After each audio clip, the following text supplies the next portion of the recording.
이로써 세 가지가 확인되었습니다. 첫째, 한동훈 위원장은 윤석열 대통령의 그늘에서 한 발짝도 못 벗어나는 아바타에 불과하다는 것입니다. 둘째, 김건희 이름 석자가 국힘당의 금기어일 만큼 현 정권의 실세는 김건희 여사라는 사실입니다. 셋째, 윤석열 대통령은 입만 열면 공정과 상식을 강조했지만 그 말이 허울뿐이었다는 사실도 드러났습니다. 이번 총선은 윤석열 검찰 독재 정권 심판의 장이 되어야 합니다. 무도한 정권의 폭정을 끝내기 위해서 뜻을 같이 하는 모두가 단단하게 뭉쳐야 합니다. 선거제도에 대해 다양한 의견이 있을 수 있습니다. 그러나 그것이 윤석열 정권 심판이라는 대의를 뛰어넘을 수는 없습니다. 더 큰 승리를 위해 통 크게 단결해야 할 때입니다. 태행을 중단시키고 무너진 대한민국을 일으켜 세우기 위해 역사의 수레바퀴를 전진시키기 위해 힘을 모아주시길 당부드립니다. 승리를 결정하는 힘은 제도가 아니라 우리의 단결에서 나옵니다. 한동훈 위원장의 언행 불일치가 심각합니다. 올해 초 이곳 광주를 찾은 한동훈 국힘당 비대위원장은 5.18 정신을 헌법 전문에 수록해야 한다는 말을 했습니다. 이미 우리 당도 5.18 정신 헌법 전문 수록에 동의하고 있는 만큼 원포인트 개헌이라도 즉각했으면 좋겠습니다. 그러나 한동훈 위원장의 발언이 정말 진심이었는지는 의문입니다.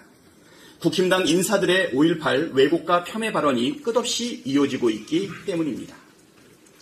인천시의회 전 의장이던 허식 의원의 사례만 봐도 알 수 있습니다.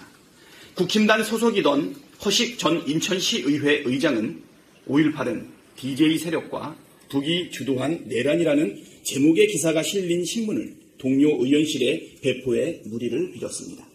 논란이 되자 탈당하고 시의회에서 의장 불신임안이 통과되어 의장직을 박탈당했지만 이에 불복하고 법적 대응을 예고했습니다. 허식 전 의장은 자신이 부적절한 행동을 저지른 이유에 대해 국힘당 의원들이 먼저 신문을 달라고 해서 공유한 것뿐이라고 항변하고 있습니다.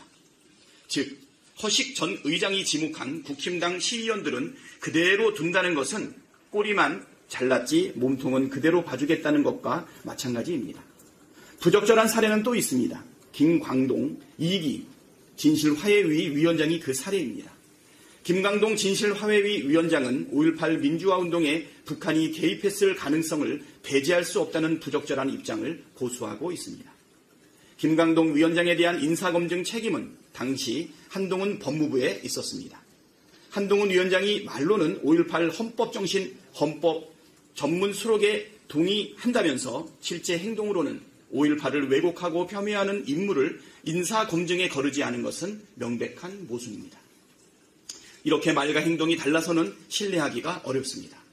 한동훈 위원장은 지금이라도 명백한 인사검증 실패에 대해 대국민 사과를 하고 5.18 왜곡에 동조한 인천시 국힘당 의원들에 대해서도 철저하게 조사하고 징계하기 바랍니다. 그래야 국민께서 진정성을 조금이나마 믿어주지 않겠습니까? 결국 윤석열 아바타였습니다.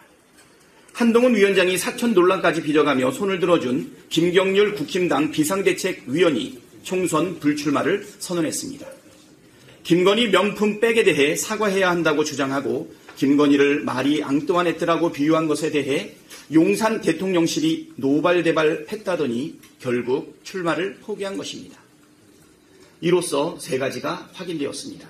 첫째, 한동훈 위원장은 윤석열 대통령의 그늘에서 한 발짝도 못 벗어나는 아바타에 불과하다는 것입니다. 둘째, 김건희 이름 석자가 국힘당의 금기어일 만큼 현 정권의 실세는 김건희 여사라는 사실입니다. 셋째, 윤석열 대통령은 입만 열면 공정과 상식을 강조했지만 그 말이 허울뿐이었다는 사실도 드러났습니다. 불법을 행했으면 누구나 수사받고 처벌받는 것이 국민이 아는 공정입니다.